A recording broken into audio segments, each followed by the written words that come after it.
and welcome to Talking with Famous People, the internet television program that teaches everything you need to know about water safety.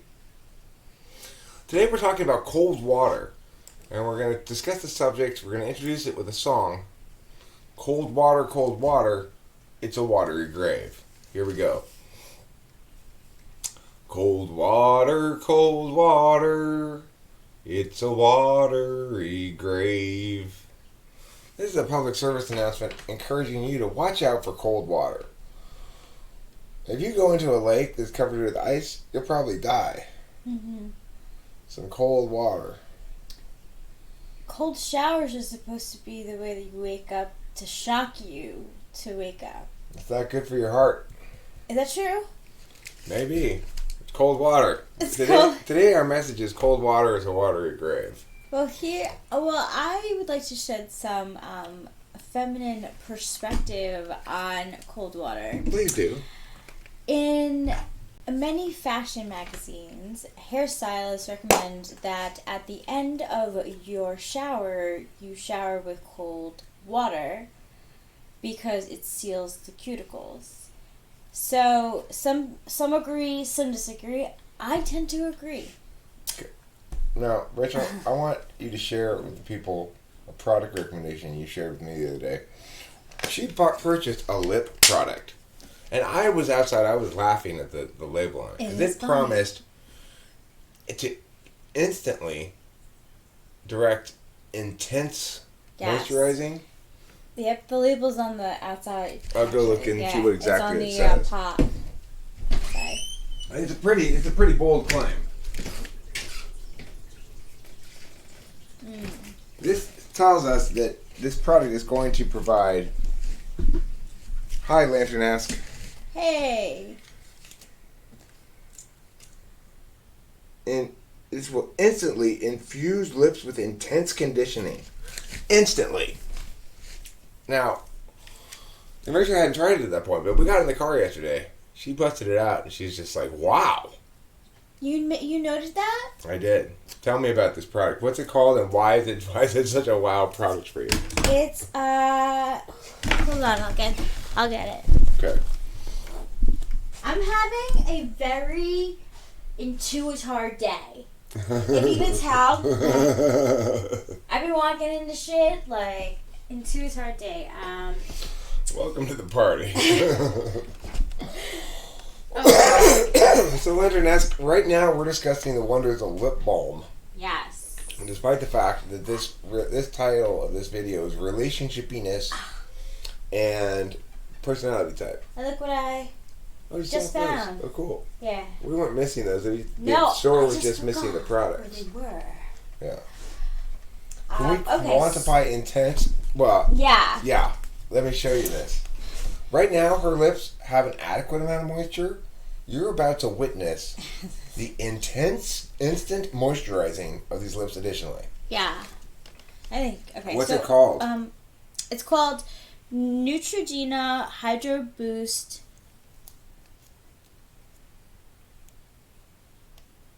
There you go. Neutrogena Hydro Boost Hydrating Lip Treatment. Yeah, that's what it's called. Yeah. Now, I wish her lips were dry right now so you could really see the instant, intense moisturizing. But even with them wet already or not dry, I think you're going to still see some real moisturizing going on here. Go ahead and apply some. Yes. So, one thing that I like the clean packaging. There's no color. It is beige, but there's no color to it. Comes out clear. Some of you may disagree. You may say, hey, that's yellow. I would be in that camp as well. Okay. But when you put it on the lips, no yellow. No yellow. It goes magically clear. It turns all the yellow into intense moisture. Uh-huh.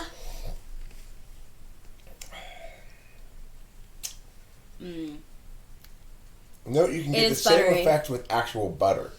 You could just rub butter on your lips all the time. Yes, you could. Actually, you really could. Yeah. Really could. This actually contains like Mostly Hyaluronic acid is in butter too. Yes, it's very buttery.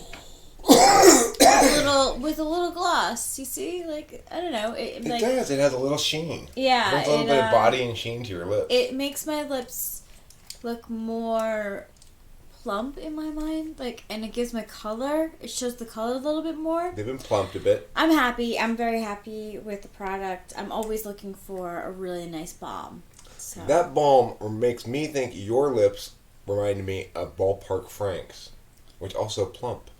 They do plump, as Michael Jordan has told us in the commercials. What, did Michael Jordan tell us that? Yes. I didn't remember that. Michael Jordan did Ballpark Michael Jordan. Franks? Yep. I see. Cool. Well, I like things that plump. Rachel likes things that plump too. Yeah. Not a lot of things plump in this world. Well, I think we can quantify intense Dustin Salisbury because you could ask anyone who's ever dated me. I'm quite intense. So we can quantify it with the qualifier quite. Yes, quite. Yes.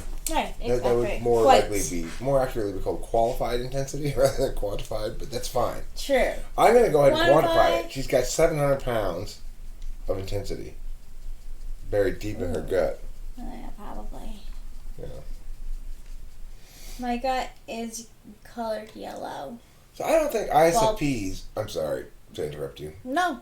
I don't think ISFPs are very relationshipy. I'm concluding this from previous conversations with ISFPs, but also from the conversation today with a guy that I typed, Victor, and I tried to get a good sense of why it was that he didn't seem to be interested in getting a girlfriend, was just interested in, shorter term things, right? And I really feel like I got some clarity on it when he in that basically what he says is he already knows what he wants to do, and this other party is just going to put expectations on him that he do something other than that. So, just a very ISFP kind of answer, and I wonder how rare it is for ISFPs to be in long-term relationships. I think that long-term relationship would have to afford the ISFP a lot of experiential reward. I think this ISFP girl that I used to date quite some time ago, I think she ended up with a guy who owned a boat. Okay. Because she liked to go sailing. That makes sense, though. I know one ISFP, my art therapy teacher. She is long-term married, and he sounds very much like Square.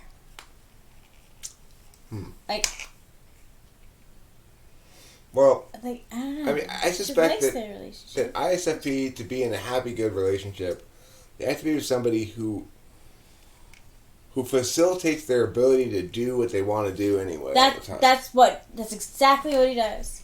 And exactly what he does. And if you get in that relationship and you're an ISFP, then fine. But if you're used to being single in an ISFP, the longer you're single, I think the less likely it is you're going to get in a relationship, because you start to develop all these things you already know you like to do and want to do and you don't want. That is true. Anybody else interfering in that. Whereas at 49, I was still looking for a girlfriend who really wanted to be my girlfriend. It's like I'd gone through my whole life with a bunch of women who didn't really want to be with me and what that meant, which was a bunch of word stuff. I had to find the right kind of intuitive, Well, I was looking for the words to match up with the actions, or for words to actually have weight. That's exactly what I needed. I couldn't get that at all. Yeah, you were in a very sensory environment. Yeah. Super sensory. And in Lantern-esque, it makes me really excited to know that you love Revlon lip stain balm, because you don't have to keep on putting it on, because I really respect that. And the softness, too. I don't like to reapply my makeup when I put it on. I like it just to be there. I don't have to think about it. Same with my penis rouge. I wear penis makeup called penis rouge that I put on very carefully in the morning, looking in the mirror to make sure it looks good.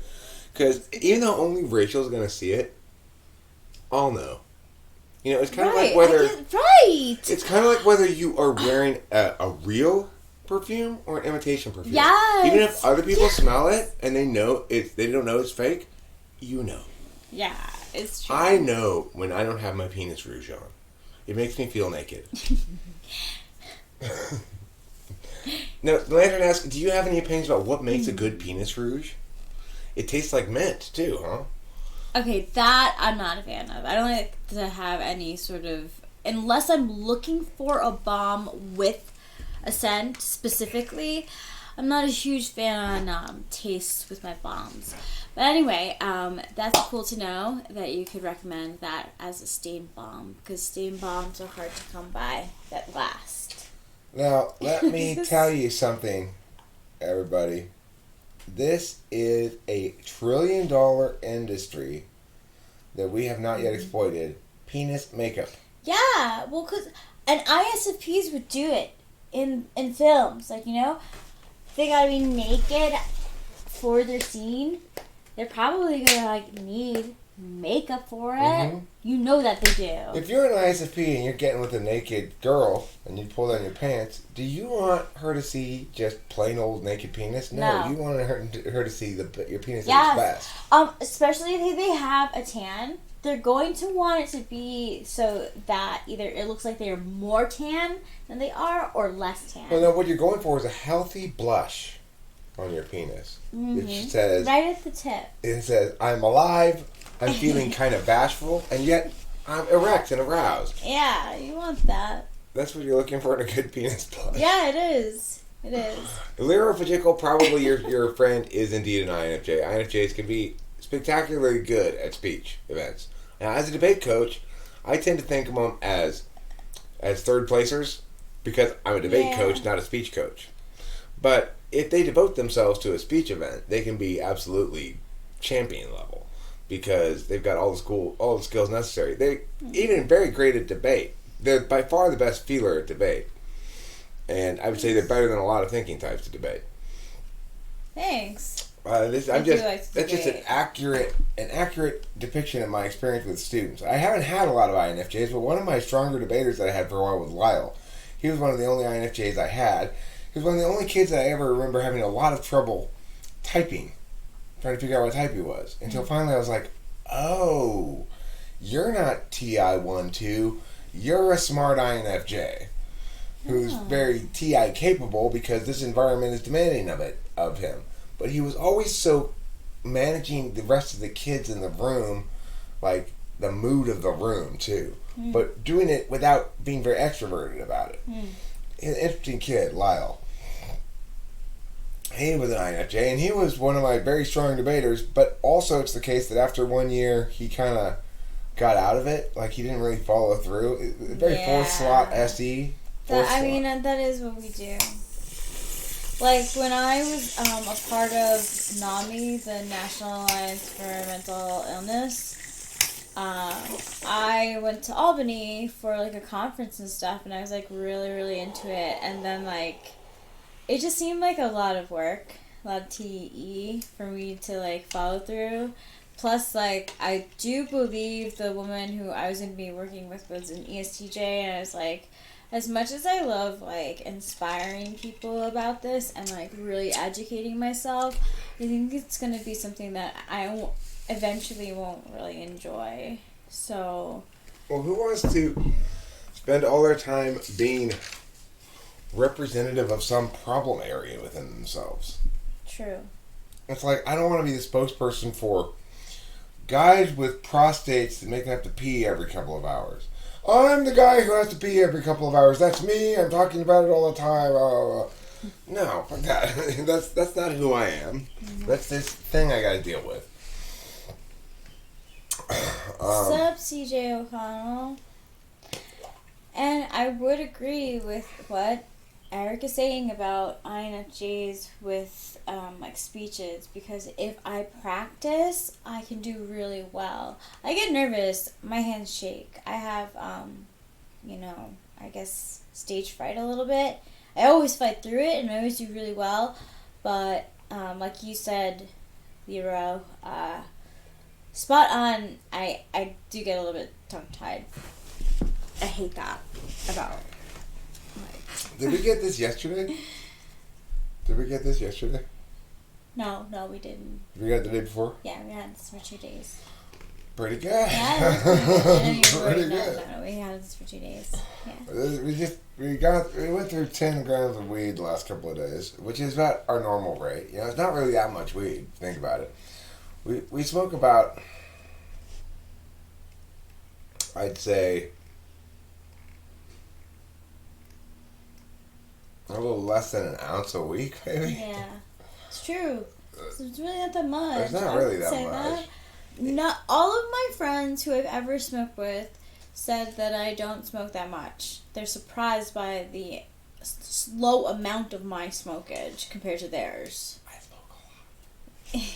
I smoke a lot more. Well, Most of that's me. it's okay. Yeah, but I'm starting to smoke a little bit more too. It's nice that I have the freedom to go about it as I want.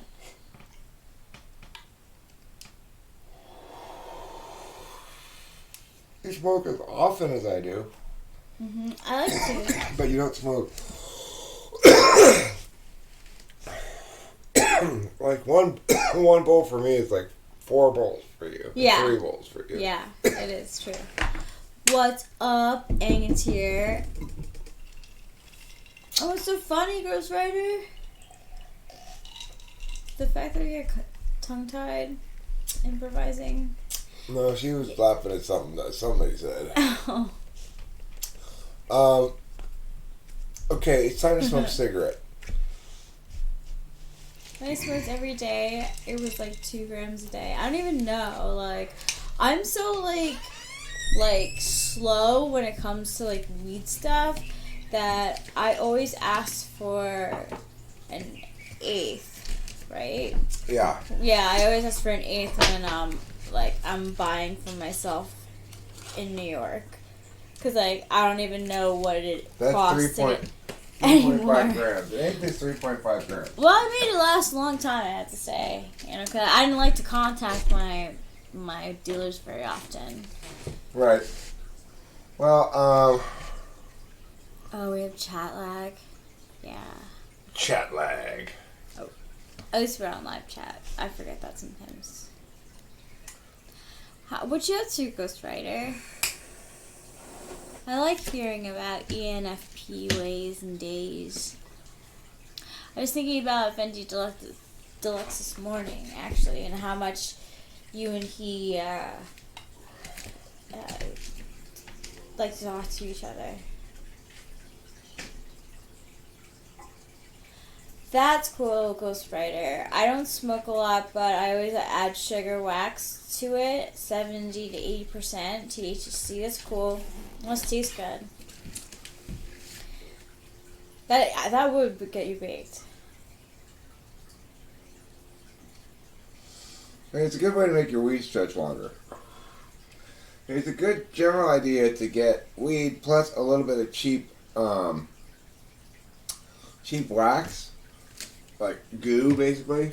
It'll make every bowl last longer, and it'll basically like just stretch your weed. It's sort of like a weed extender for less money than weed if you get the right kind of setup going. Yeah, it can. But it's not something I usually do, just because it's kind of a pain, I guess. Yeah, I did say ENFP. I thought she was. That's my bad. Around here, you can get good weed for about $10 a gram. You can get cheap weed for cheap, you know? Yeah, it's great. I always used to, luckily when I started buying for myself, so I started smoking with my friends, and my friends would always have it on me, so I didn't ever really buy. They always hooked me up, which was really cool, but when I did start smoking on my own, without my friends, I worked at restaurants, and anytime I worked at restaurants, there were always people who were smoking weed, so I was really, I always liked that about working with restaurants. You had, people who were cool. A lot of people who work at restaurants smoke cigarettes, too, interestingly. Yeah, they do. It's one of the more cigarette-smoky populations. Yeah, and if you don't give them their smoke break, they're going to be pissed. It's like, I used to say though, then I'm like, well, I should be able to like chill and do nothing for like 5 minutes. You guys get a smoke break, right? I probably needed it better more than some of the other people. It never really bothered me much. I actually always was very, very in favor of smokers getting their break. Yeah, I mean, it's a good reason to take up smoking. I'm a stoner trademark. Yeah, I know that. He used to grow his own weed. That's one of my favorite videos. There's that one video where he's like clipping and what do they call it? Manicuring. Manicuring the weed. Yeah, you know what? It's difficult. Some cops really are dicks about it. Around here, it's totally different than other places, I guess. Because Rachel and I just go around and smoke weed wherever, whenever, without even thinking about it. Well, it's legal though. That's why. In New York, it's like. I like this. I appreciate this comment, Blue Nowhere. Rachel and Eric will have more arguments again in the future when she has another of her mental episodes. I mean, that's probably true. Yeah. What made you bring it up? But what's the point? So you think that's like why I go into like my crazy states, because like I don't want those things to happen. Those are not things that I'm happy and proud about. I mean, I know that you're like the other right, thing is, I would like to does think that I do a better job of not being argumentative in the future, but I'm not sure of that. Well, exactly. You can't make promises for that stuff. I promise to do my best with, I'm ashamed of the way that I acted. It made me really feel shitty. And I realized that I dealt with a small thing in a really shitty way, and I'm not wanting to repeat that. That's why I'm glad Blue Nowhere brought it up. Because a lot of people don't exactly understand the huge difference between a relationship in which people fight and a relationship where there's an occasionally erupting mental health issue. I mean, yeah. It's very different. It's incredibly different. It's like, this is something I can deal with because, like right now, she's the ideal mate, and she is most of the time. Yeah, that's the thing. It is most of the time. I went years without having episodes and stuff. Like, yeah, my family has seen me in bad days. I have bad days, I think. Everyone has their bad days. No? I mean... But yeah, the point is, we're not trying... The other reason I'm glad you brought it up, Blue Nowhere, is that we're not trying to position ourselves as some perfect conflict-free couple. We do have problems, Mm-hmm. Sometimes the problems that make it onto here are probably more likely to be problems related to some sort of mental health episode, but it doesn't mean that I'm not the source of some problems occasionally too. And the reason we have such a healthy relationship is because we can talk honestly about those things, and we're not in denial, and it's not like... I need to adjust that. I'm on my list of things to do is move this down lower. Yeah, I was going to do that. It was one of the things on your nephew I was thinking about doing, but I didn't want to do without you. It's really cool. Vincent's mom gave it to me for my birthday. Yeah. Right, this way. It's got this bridge to this ridiculously located city beneath an erupting volcano. So, it's like, I don't know why they built that city there. Oops, sorry about that. You want to know why? You should ask the artist.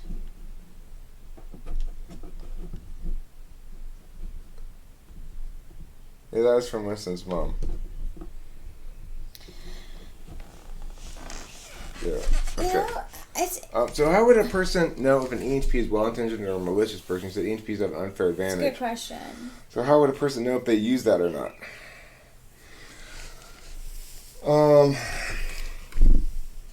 You probably wouldn't until you've hung out and dealt with them for a while, because EHPs have an uncanny ability to believe their own lies.